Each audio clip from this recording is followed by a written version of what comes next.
We are streaming. I'm going to do that thing where I wait for the actual stream to catch up with me.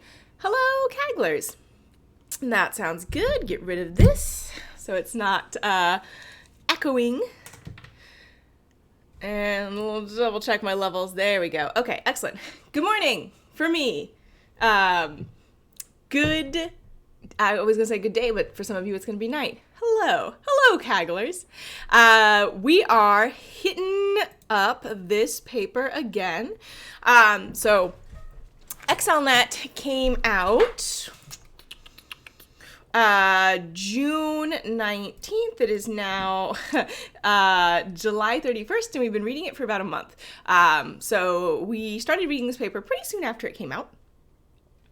And we've gotten pretty far, and I'm not actually 100% sure where we ended up last time because... Excuse me. Because I've just had a very busy morning and I didn't have time to go back and rewatch the last one, which I do sometimes. The paper is by Jilin Yang et al. Out of Carnegie Mellon and Google Brain.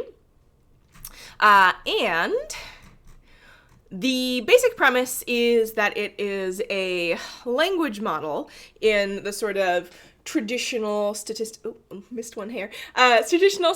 sense of language models, where you are modeling a probability distribution over the tokens in your vocabulary given a certain set of tokens.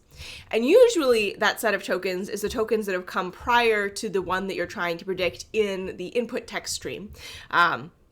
So in a very traditional language model, you might have the input text, I went to the blank, and then the language model will give you the probability over tokens like store, ballet, park, different places where you could go based on what it had seen previously in your training corpus. And the big difference here, so there's a couple of differences. The big one is that it's bidirectional, and it's not bidirectional in the way that Elmo is, where there's two models, one looking in each direction, or in the way that BERT is, where it attends to every token, or only some tokens if you're using a sparse transformer.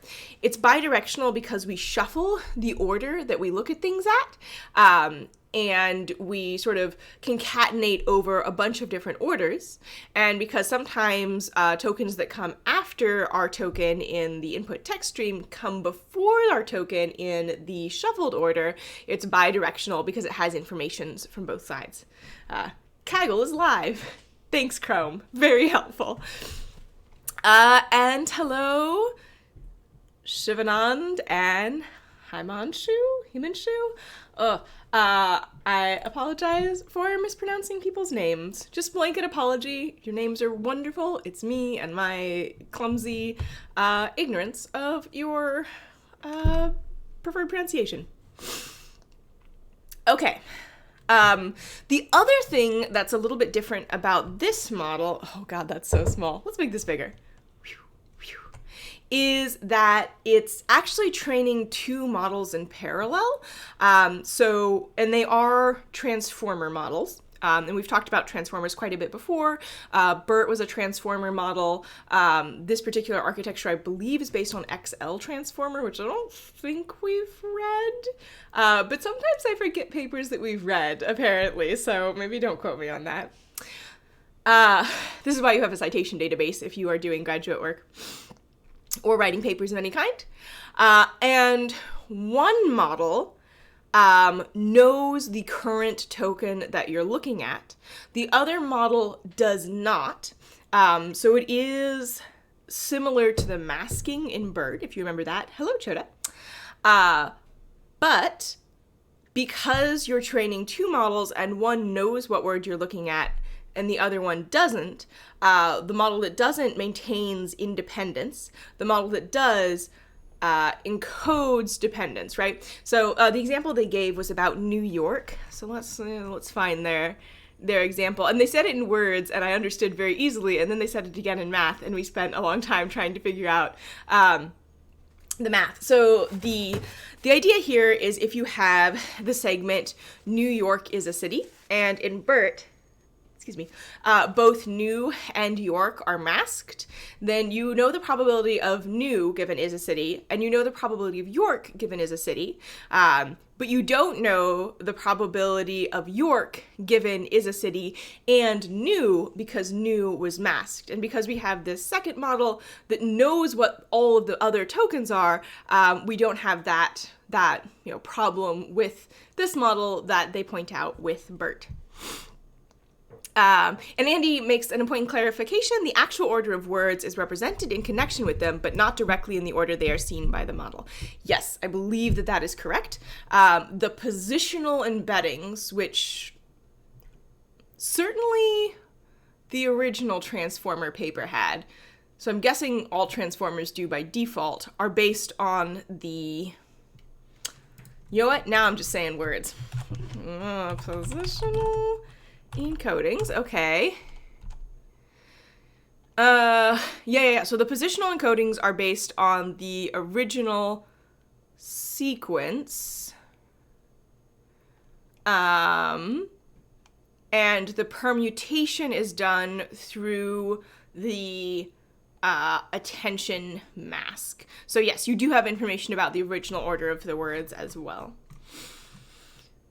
So I think, and then there's a bunch of stuff they do for computational regions, because if you have every potential permutation that you're training concurrently, that's a lot of permutations, and that's going to take a while.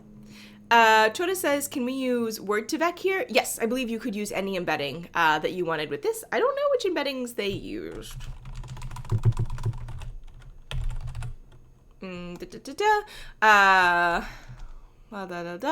Corresponding word embeddings, absolute segment embeddings, testbed for quality of word embeddings. Yeah, I think you could use whatever embeddings you liked. Would you be able to plug any embedding architecture into their model directly without making any other changes to their code? That I don't know. Probably not. Probably there are assumptions based on assumptions about what you're getting with the embeddings in. But we haven't looked at the code, so. All right. Experiments. So we definitely read this section with New York, because I definitely remember this, and I also remember having to look up all of the set theory symbols because it's been a minute. Ryan says you can't use Word2Vec because it's word pieces and not actual words. In theory, it would still work, though, wouldn't it? And I could see it being actually very helpful for morphologically rich languages, assuming there's also some sort of lemmatization inside the embeddings. The dimensions would definitely be a problem. You'd have to fix the dimensions. I mean, it's an empirical question whether it works or not, but my feelings is that you could do this at the morpheme level. Yeah, that's my feeling. Oh, excuse me, this is math. That's my intuition. Okay, so we talked about this and,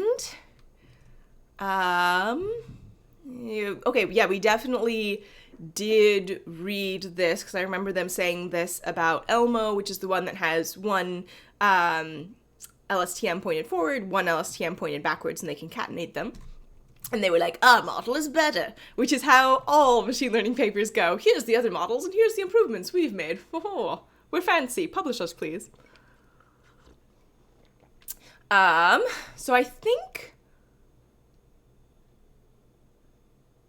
Have we read this? I don't think we've read this section. So, with a deep root in density estimation... Language modeling, maybe we have, but I don't remember it, with a deep root in density estimation. So I'm guessing that's like probability density estimation or like distributional density. Chota says, can you try it? Not right now. I want to get through the paper. Maybe if we have time left, although it looks like we're about halfway through. So Maybe not. Also, I know I need to update Chrome. I promise I'll do it at some point. Language modeling has been a rapidly developing research area. Okay, so there's probably lots of work going on in statistics. Is that where you do density estimation? I don't have a good enough knowledge of math subdomains to know where you'd be working on that. However, there has been a gap between language modeling and pre-training due to the lack of the capability of bidirectional context modeling as analyzed in section 2.6.2. It has even been challenged by some machine learning practitioners whether language modeling is a meaningful pursuit if it does not directly improve downstream tasks. Ah, yes, the only meaningful goal in human existence. Sorry, that was sassy. XLNet generalizes language modeling and bridges such a gap. As a result, it further justifies language modeling research. Moreover, it becomes possible to leverage the rapid progress of language modeling research for pre-training. As an example, we integrate Transformer XL into XLNet to demonstrate the useful of the latest language modeling progress. Okay, interesting. So I've definitely been calling things like BERT, where you have contextual embeddings, language modeling, and it sounds like there's actually a disciplinary, or like a difference between these two fields. So language modeling is what these authors called autoregressive language models, I think. AR, wherever AR is in the paper, that's what they mean is autoregressive. So,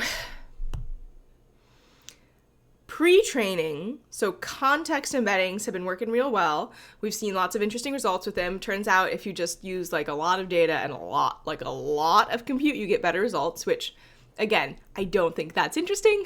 Super interesting. Like, it's kind of like, oh, cool, neat. But I think we have a lot of evidence that that's the case. Also, there's a really interesting paper from ACL, the Association for Computational Conference, that's going on right now in, I believe, Paris or Rome, and I'm not there, and it's fine, talking about the necessity of thinking about compute costs. And hey, maybe if your model is small but works good given limited resources, that's a useful thing, maybe. Which, again, I think that is more interesting for me personally. Harshraz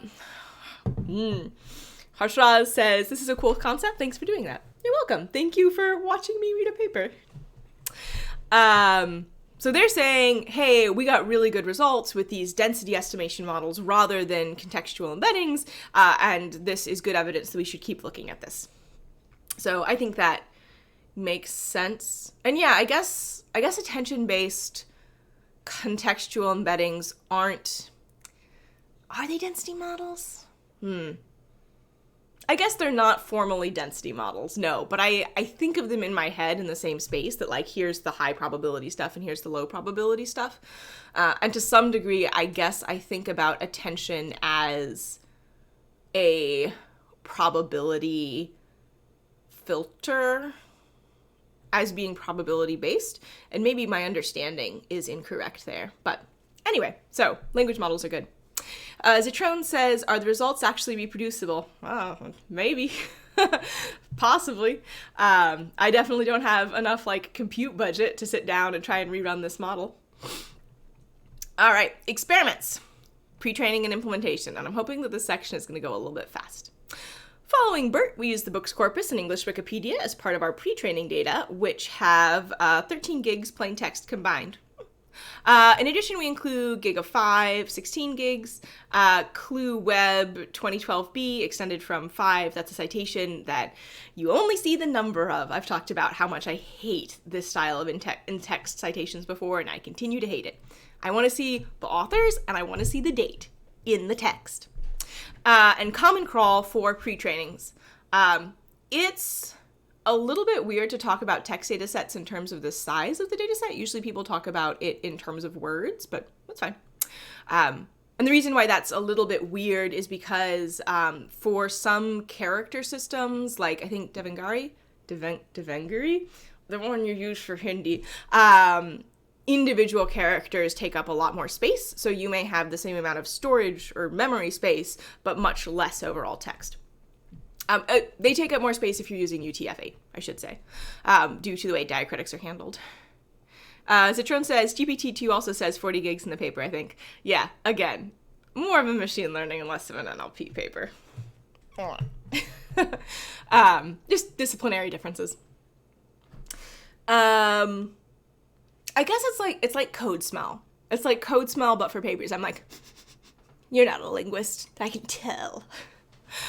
Which is fine. You can still do perfectly good work without a linguistics degree. Or even with a linguistics degree.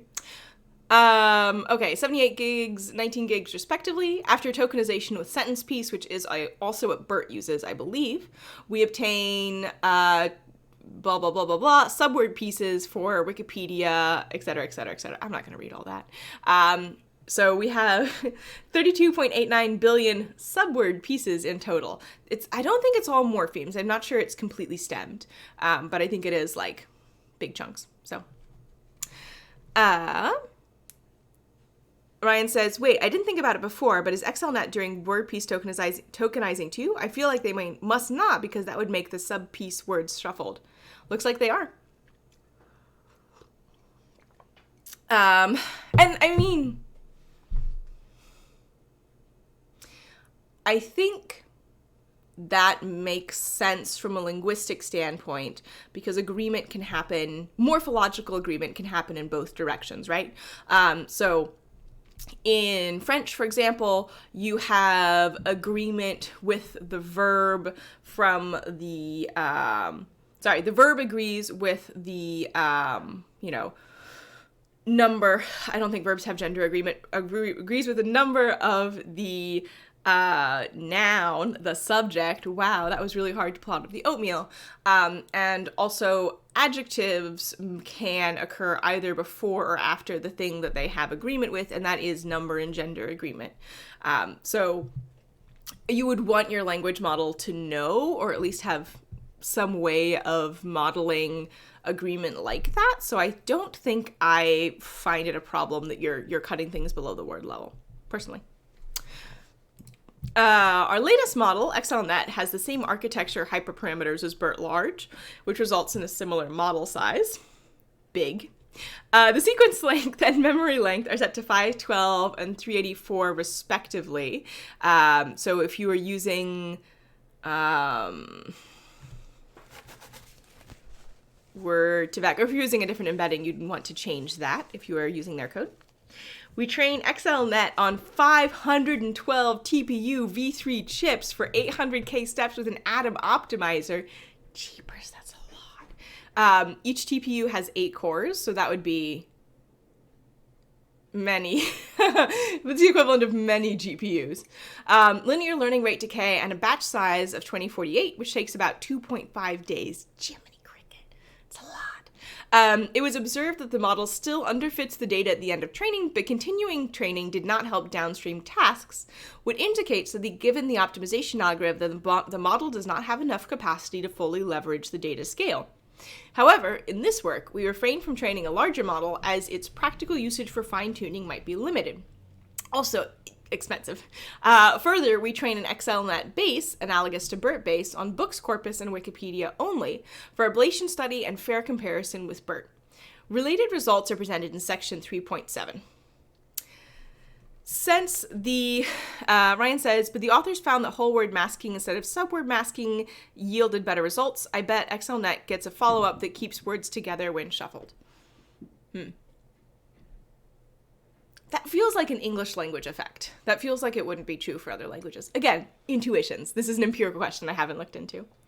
Andre says, why small batch size? That's a good question. Maybe their learning rate starts very large, because you usually want, right? It's as your batch size goes up, your learning rate goes down. Or is it? Yeah. There's an inverse relationship there. Yes?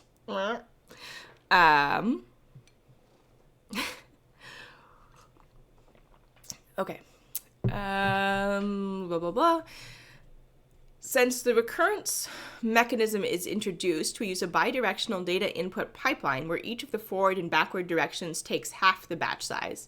So it's a pretty small batch size once you have it again. or the first time. For training XLNet large, we set the partial prediction constant k as 6, section 2.3. Our fine-tuning procedure allows, and I believe that means they look at a span of 6 words when doing the shuffling. Our fine-tuning procedure follows BERT 10, except otherwise specified. Probably where otherwise specified. Hyperparameters are in Appendix A. Fantastic. I love that. Everyone should put their hyperparameters in the appendix. 10 out of 10. Excellent scholarship. We employ the idea of span-based prediction, where we first sample a length of tokens, then randomly select a consecutive span of L tokens as prediction targets with a context of KL tokens. Okay, so they grab a span of tokens, and they are... I see. So they're trying to predict a randomly selected span of tokens given the context of K. Okay, I think that makes sense. And then here are the data sets that they worked with. Race data set. The race data set contains 100K questions from the English exams for middle and high school Chinese students in the age range between 12 and 18, with the answers generated by human experts. This is one of the most difficult reading comprehension data sets that involve challenging reasoning questions. Moreover, also I've read some of these questions, and as a native English speaker, I'm like, what? What? How are you expecting people to get there? I was just curious about the exam, and it's rough. It's really hard. Moreover, the average length of the passages in race is the average length are longer than 300, which is significantly longer than other popular reading comprehension data sets such as Squad, which is designed for middle school American students, I believe. Ryan says 2048 is a really big batch size considering the size of the model. We can hardly fit a few samples in 16 GPUs, even at half precision. Andre says, thanks, it's 4 items per TPU. Oh, Robbie, glad you figured out your connection issues. As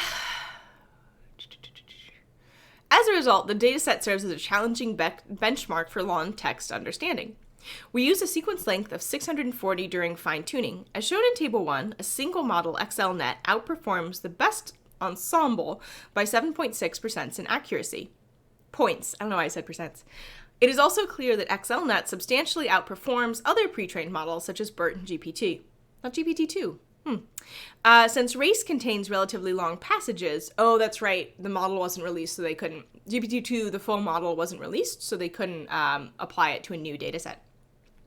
Since race contains relatively long passages, we believe one of the reasons why XLNet obtains substantial gains on this dataset is that the integration of the Transformer XL architecture improves the capability of modeling long text, besides the AR objective.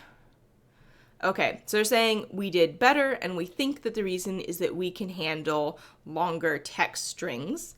More analysis on the sequence lengths is presented in section 3.7. And that's that squad.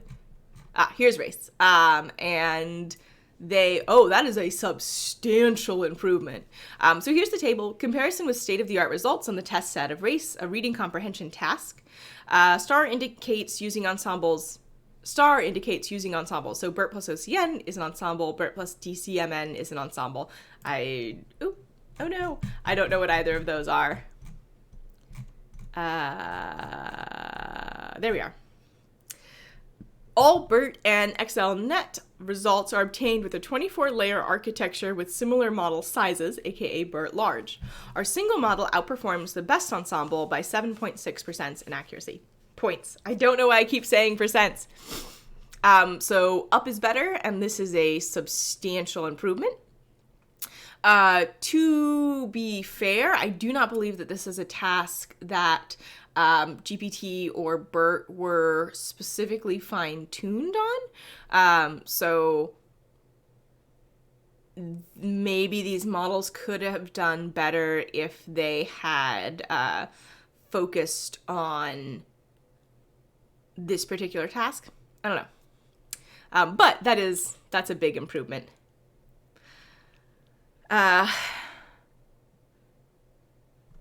Ariane says, now Ernie 2 outperforms BERT by training on more tests. Could be our next paper read.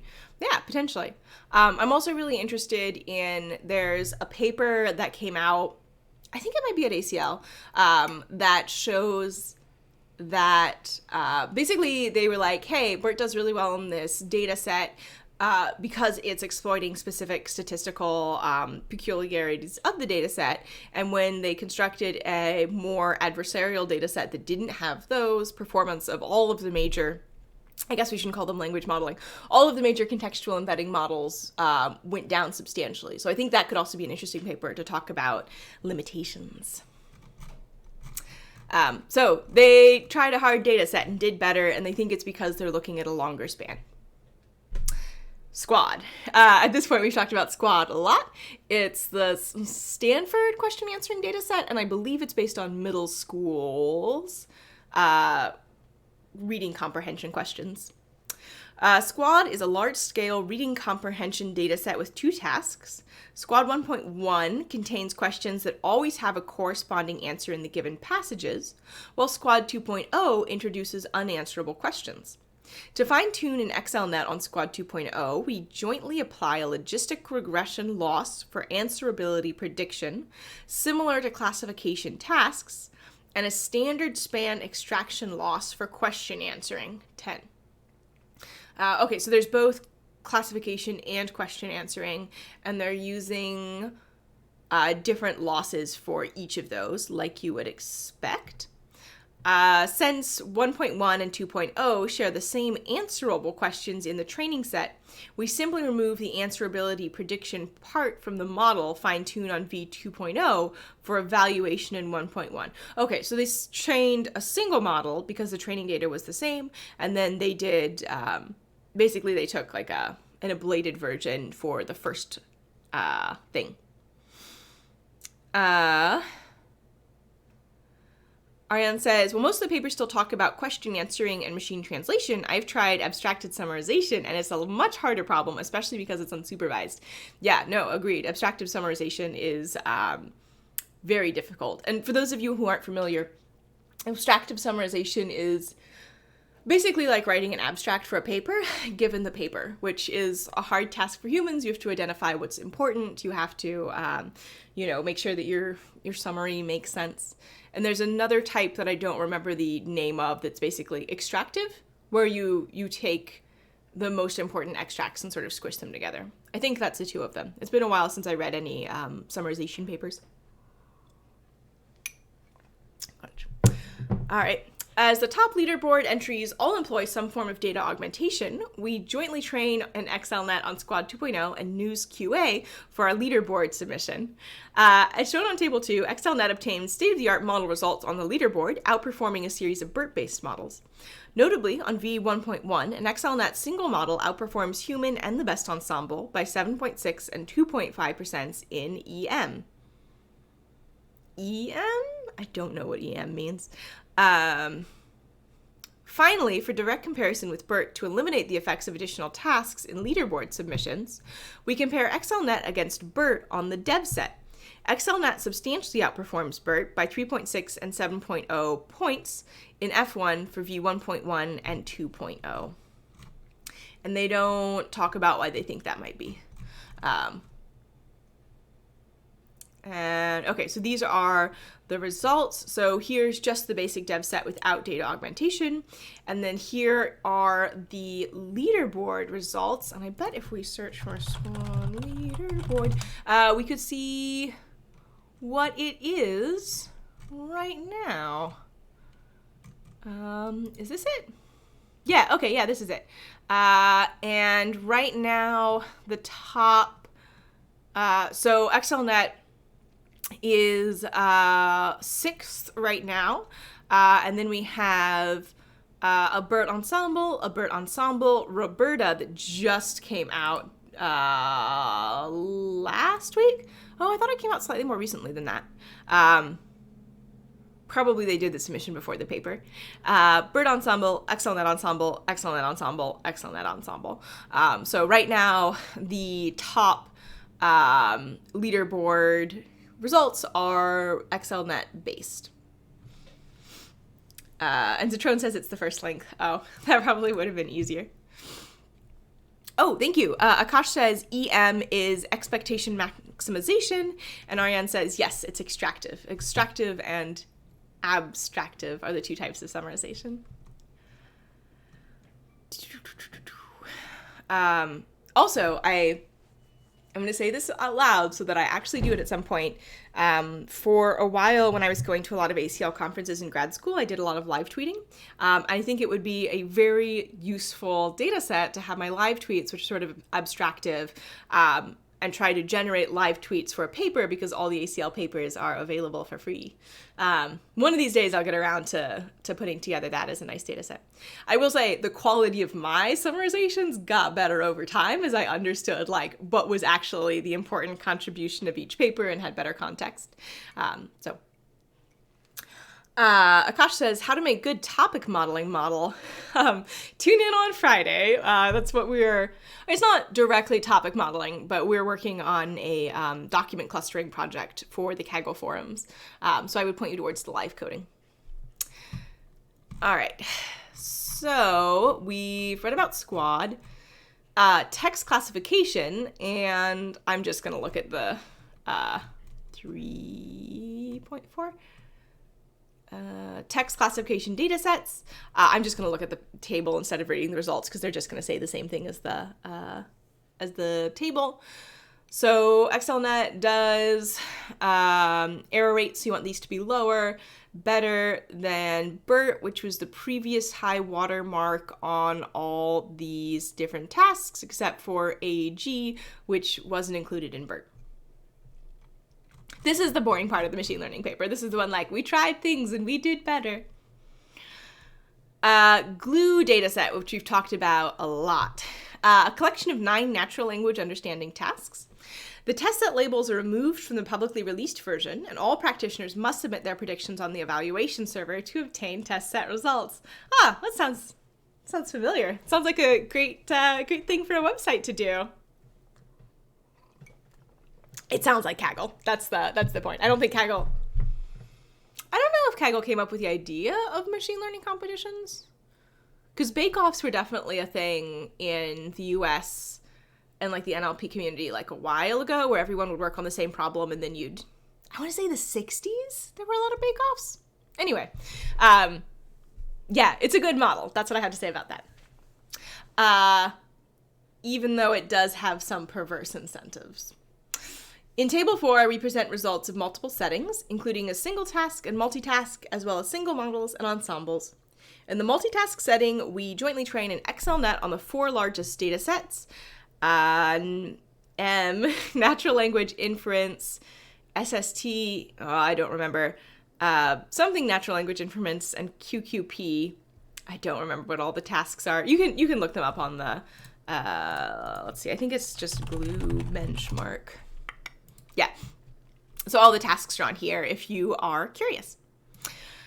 And fine-tune the network on other datasets. Only single task training is employed for 4 large datasets. For QNLI, we employ a pairwise relevance ranking scheme as in 18 for our test set submission.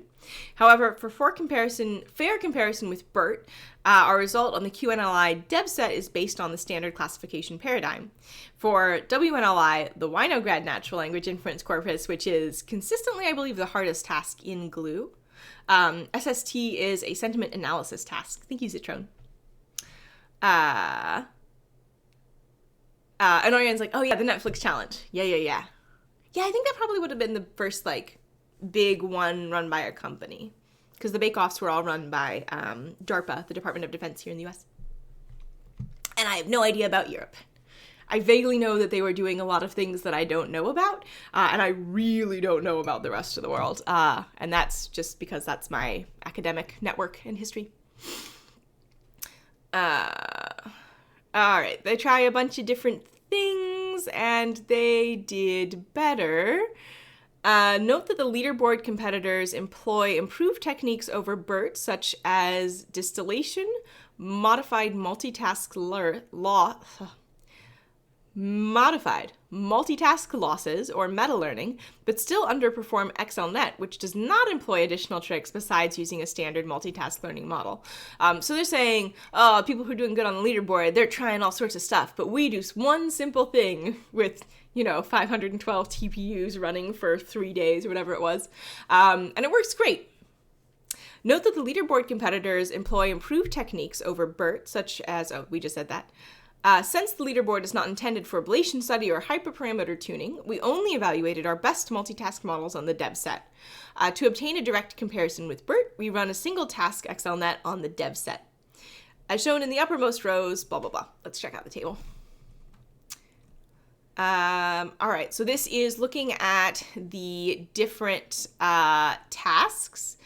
And I believe BERT did fine-tuning for each of the different tasks separately, and XLNet is saying that they didn't. Single task training is employed for large data sets.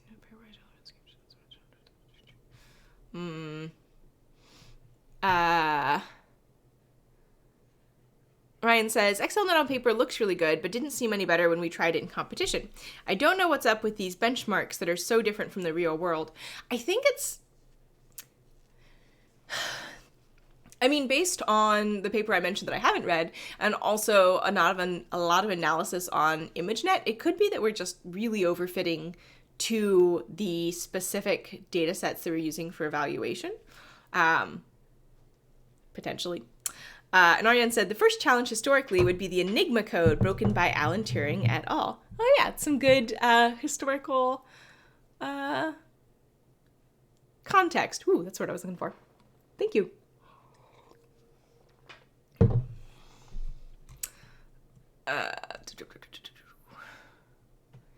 All right. So, multitask learning method. Okay, so I think it's training on all the tasks. They're doing multitask learning as opposed to task-specific fine-tuning. Results on Glue indicating using ensembles, and Dagger indicates single task results in a multitask row. So these ones, the ones with big data sets, and the other ways they just use multitask learning, I believe. All results are based on a 24-layer architecture with similar model sizes, aka BERT large. See the uppermost rows for direct comparison with BERT, and lowermost rows for comparison with state-of-the-art results on the public leaderboard. And their point is that they did really good. I think we read MTDNN. I think that's the multitask deep neural network. And this is using the same network and updating the weights using multiple tasks and multiple losses. I remember this paper now. I had completely forgotten that we read it earlier. And Snorkel. Oh, Snorkel's actually a really interesting system. So Snorkel has expert annotators basically write rules, so basically write functions for how they would do the annotation, and then it uses machine learning to appropriately select and weight those rules. So it's basically a machine learning expert systems hybrid. It's out of Stanford. It was out of Stanford, and then the main person who was working on it got a job at MIT, maybe? Anyway, Snorkel's a really interesting system. And is not state-of-the-art anymore, even though it might have been at one point. All right. Clue Web O9B dataset. Oh, Ariane says, I second that. The controlled aspects of these datasets and benchmark challenges raise questions on the bias variance ratio in these models. Yeah. And like I mentioned about perverse incentives, there's, if you're trying to get to the top of the leaderboard, and this is true on Kaggle and unconstrained compute competitions as well, just because you have a model that does really well on your specific data set doesn't mean that it's necessarily going to be very user-friendly. If you wanted to use it on something else, it may be, hard to work with. It may not be cost-effective to train. Anyway, small effective models, that's the drum I am carrying in the machine learning parade right now. Following the setting in previous work, we use Clue Web O9B dataset to evaluate the performance on document ranking. The queries were created by the TREC 2009 to 12 web tracks based on 50 million documents. And the task, thank you, is to re-rank the top 100 documents retrieved using a standard retrieval method. Okay, so it's like a ranking task. Since document ranking, or ad hoc retrieval, mainly concerns the low-level representations instead of high-level semantics, this dataset serves as a testbed for evaluating the quality of word embeddings. We use a pre-trained XLNet to extract word embeddings for the documents and queries without fine-tuning and employ a kernel pooling network to rank the documents. According to Table 5, blah, blah, blah, we do better, including better than BERT. This illustrates that XLNet learns better low-level word embeddings than BERT. Note that for fair comparison, we exclude the results slightly worse than ours in 36 as it uses additional entity-related data.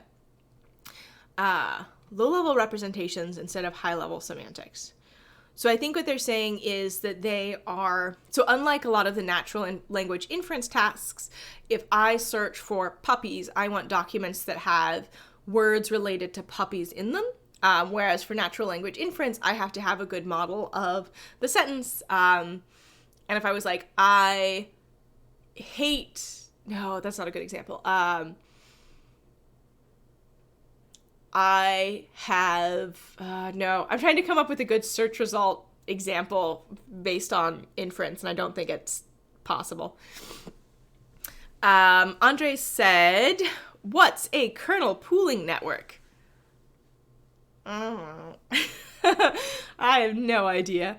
I'm guessing that, nope. No idea. The thing that they used. Yeah,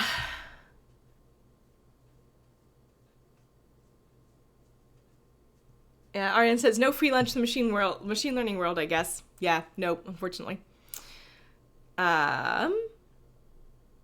Let's see. So looking at the results, which I believe is table 5. Yes. Bunch of results, they did better, and they're suggesting that this is because their word level representations are better than BERT's. All right. Getting through there. Ablation study. Oh, we're so close. Okay. Ablation study. We perform an ablation study to understand the importance of each design choice based on 4 data sets with diverse characteristics. Specifically, there are 3 main aspects we hope to study. The effectiveness of the permutation language modeling objective, especially compared to the denoising autoencoding objective used by BERT.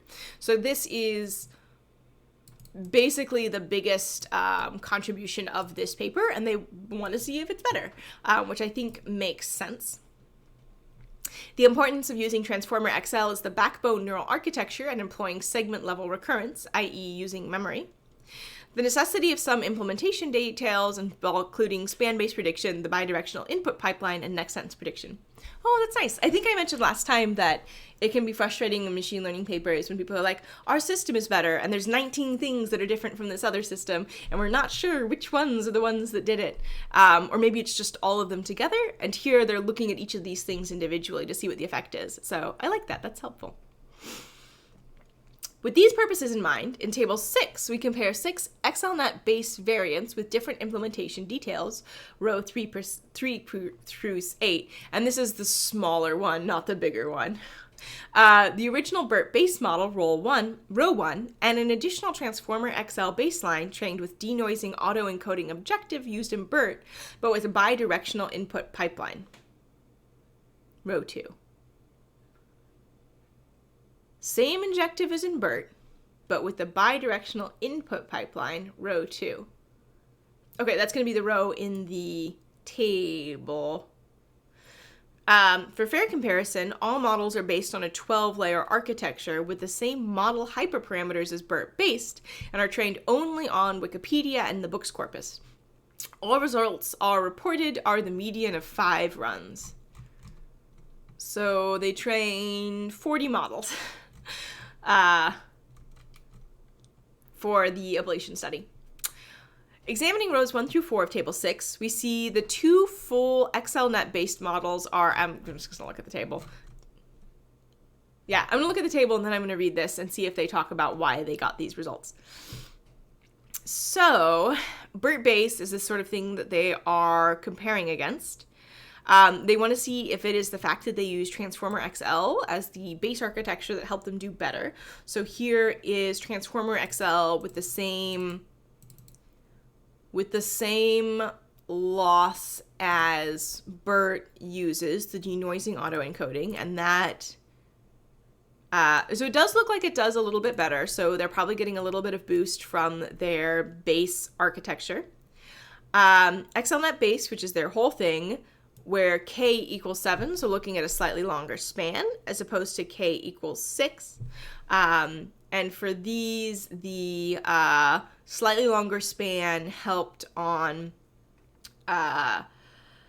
the question answering and natural language inference and not on sentiment, which I guess that makes sense because sentiment tends, I don't know, as looking at more words, well,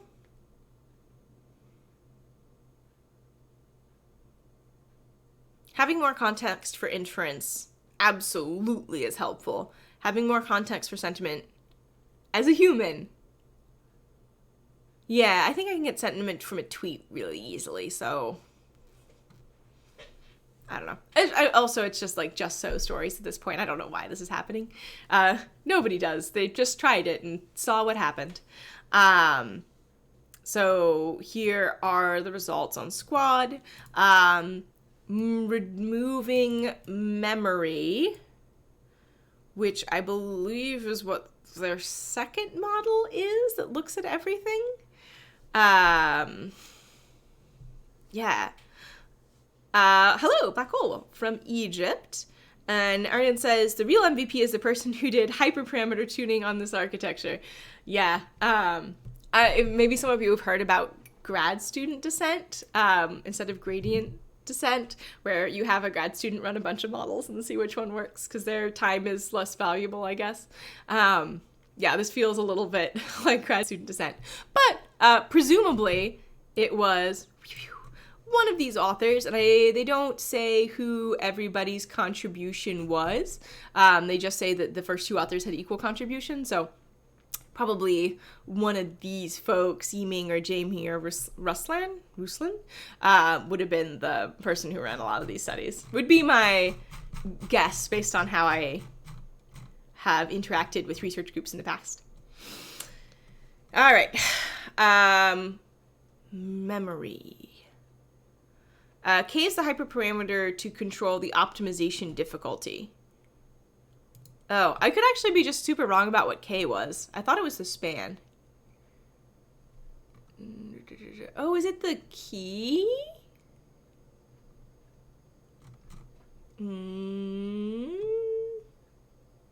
Okay, yeah, I was thinking of, I don't know what I was thinking of. I'm confused now. So it's the key. How can you have a transformer without a key, though? That doesn't make sense. That's not possible. That's not the way the architecture works. Okay. All the things that they're removing here. So, span-based prediction, bidirectional data, next sentence prediction. So next sentence prediction is something that they are adding, and it only really works for race, which is the longest text span. Andre says, is this the one which consumes crazy amounts of CO2 to do hyperparameter search? Yeah. I mean, to be fair, all of these models did. Yeah, any model that's sort of high on these leaderboards took a lot of compute. And Metu is, yes, it's key. How can you take... Oh, I see. Okay, so the keys are longer. Gotcha. Ooh, I'm out of focus. There we go. So the keys are longer. Gotcha. Okay, that makes sense. Memory. What does memory mean?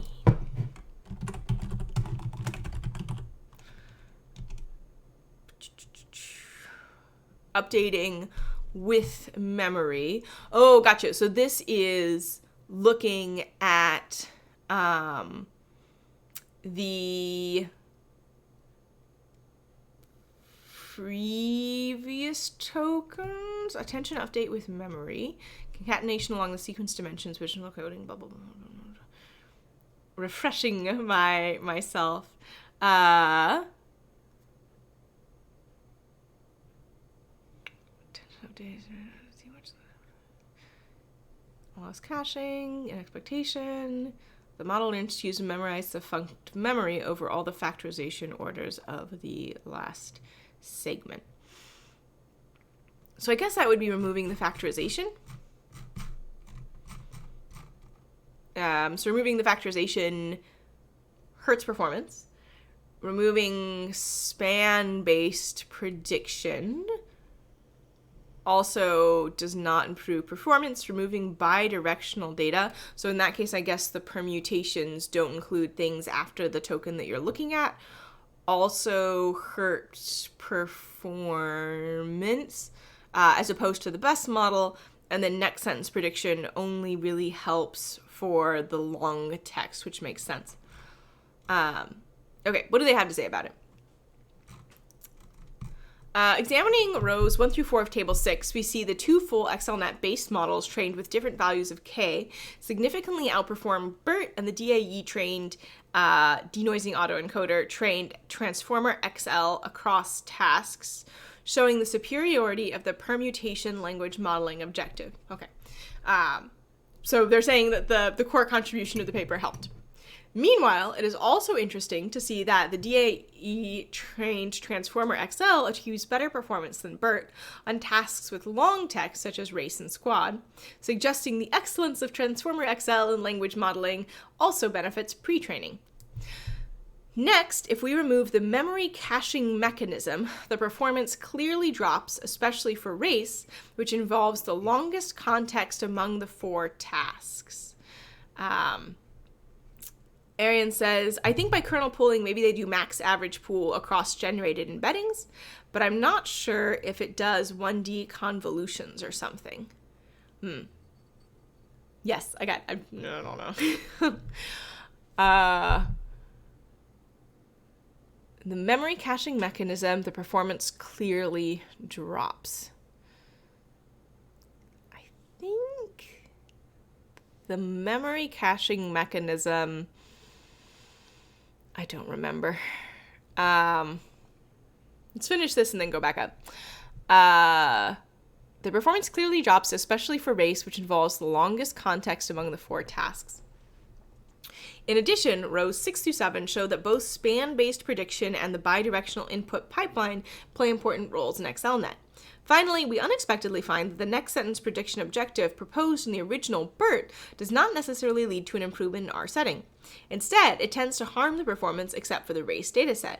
Hence, when we train XLNet large, we exclude the next sentence prediction objective. Okay.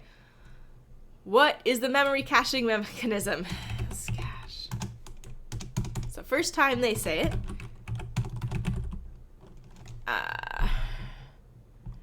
Okay. We process the first representation segment, then cache the representation for each layer M. Is this in the diagram? Okay, so I think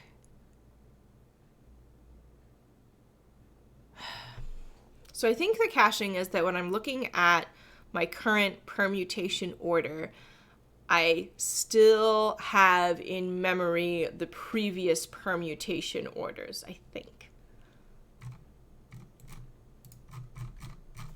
Yeah.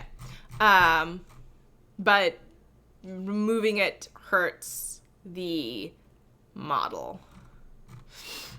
All right, conclusions. XLNet is a generalized AR pre-training method that uses a permutation language modeling objective to combine the advantages of AR and AE models. So it's a generalized autoregressive pre-training model that uses permutation language modeling. So we shuffle the words and then do language modeling over using various shuffled permutations, various shufflings. And it combines the good things about autoregressive and also autoencoding methods like BERT. The neural architecture of XLNet is developed to work seamlessly with the AR objective, including integrating Transformer XL and careful design of the two-stream attention mechanism. So one stream knows what the current token is, the other stream does not. XLNet achieves state-of-the-art results, various tasks with substantial improvement. In the future, we envision applications of XLNet to a wider set of tasks such as vision and reinforcement learning. And unfortunately, it sounds like folks who've tried to use it in Kaggle competitions haven't had a lot of success, which is a little sad. And I don't think we necessarily know why, but that's what I've been hearing from other folks. And some acknowledgements for lots of different people, providing ideas to improve our TPU implementation. TPUs are one of those things that it's very easy to use wrong. Supported by the Office of Naval Research, NSF Grant, NVIDIA Fellowship, Siebel Scholarship, supported by NSF and the DOE Office of Science under this grant. So lots of different grants. References, and then there are, as I remember, quite a few appendices. So we read through this one. I believe we also read through the two-stream attention one. Here are all the hyperparameters, which I really love having in the appendix. This is great. And the different hyperparameters for the fine-tuning. And here is a visualization for the permutations, and the idea is that each of the permutations is going to a separate attention head so that attention can attend to things both before and after the current token given different shuffles. A detailed illustration of the content stream. The content stream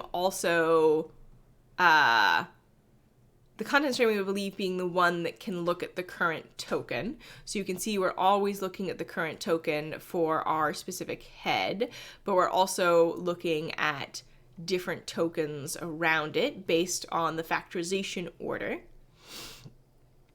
Note that if we ignore the query representation, the computation in this figure is simply standard self-attention, although with a particular attention mask. And this is the query stream, where the difference is that you do not see the current token. Yeah, so this dashed line means that no self-attention is present, whereas in the content stream, there is self-attention. And both of these are being combined in the final model. And that's the final figure.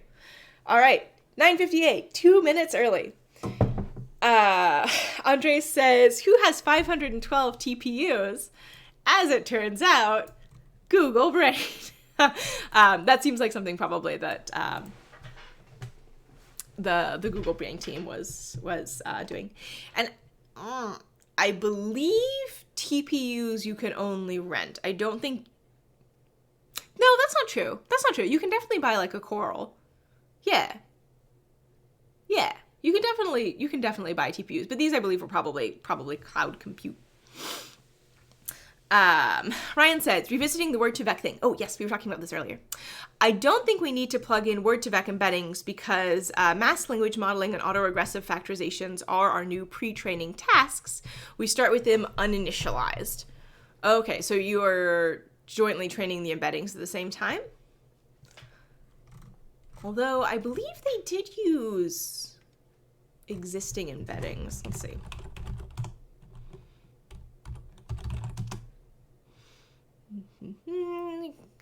Corresponding word embedding, absolute segment embedding to the word embedding at each position. Oh, maybe they didn't. Yeah, I think these are starting from scratch. Ryan says Coral is baby TPU though. Yes, Coral is baby. Yeah, I don't know if you can buy like a regular TPU. I don't know. I'll be honest, No, I don't think I've ever used one. I I should, though. I want to start learning more, and I've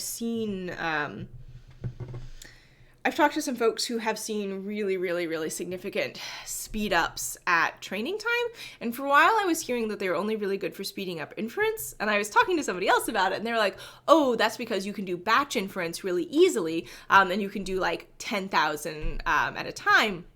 But it's not necessarily going to be faster for like one-by-one inference inherently. It's just like the extra parallelization that makes it faster. But the same person who has used TPUs extensively that I was talking to was like, oh yeah, I've seen really, really extensive speed-ups and also much lower compute spending using TPUs over GPUs. And they were training mainly computer vision models. So yeah, and I think BERT was also trained on TPUs, so it seems a lot of these transformer-based models tend to work really well on TPUs. Yeah, I should start. I'm interested. I'm going to start poking around a little bit and learning a little bit more. So, yeah. I had nothing more to say there. That was the end of that sentence. So overall, I think it's an interesting paper. I do think that the central idea of permutation via masking is really clever and cool. And it seems to have worked well, at least for the original authors. The Kaggle sort of rumors is that it doesn't tend to work quite as well. I know some of you in the chat have mentioned that you tried it and it didn't get great results for you. Which, yeah.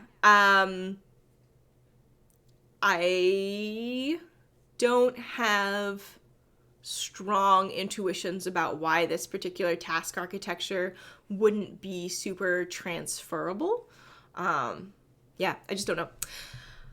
So, next paper.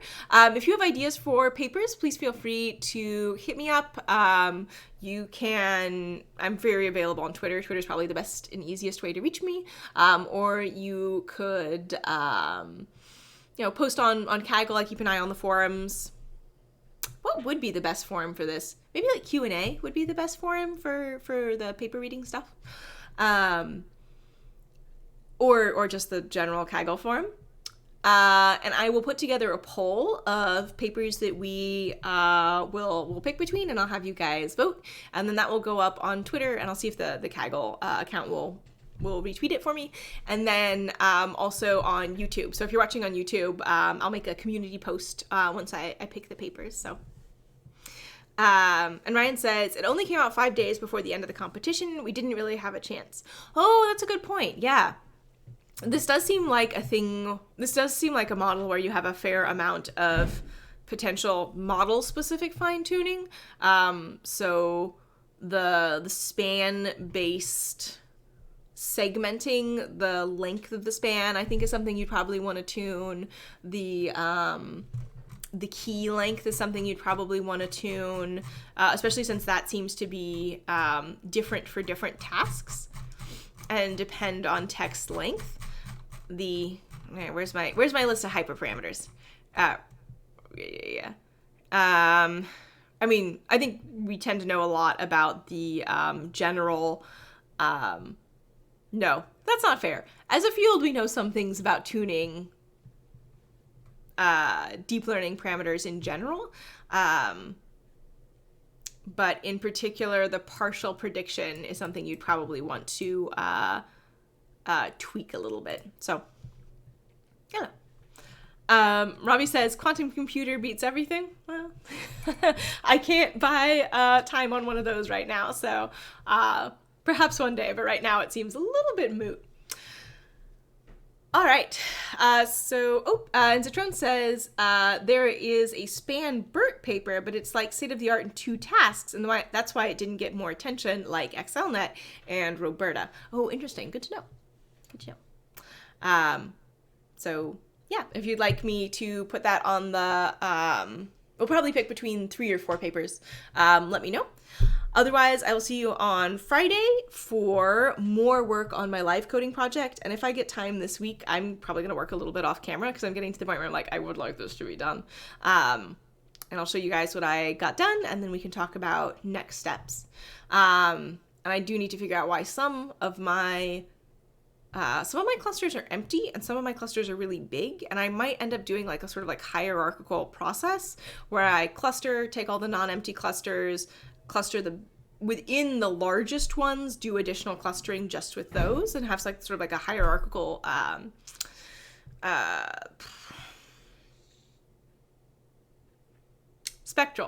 hierarchical spectral clustering. That's what I was looking for. Clearly I need to finish my coffee, and also I have other stuff to do, so I should wrap this up. Thank you for joining me, everybody. I hope this was helpful. I hope you learned more about XLNet. I'm interested to see with future Kaggle competitions how it does, if people have a lot of success with it. And I will see you on Friday for live coding and on Kaggle before then. So I will see you on Kaggle. Talk to you then. Bye.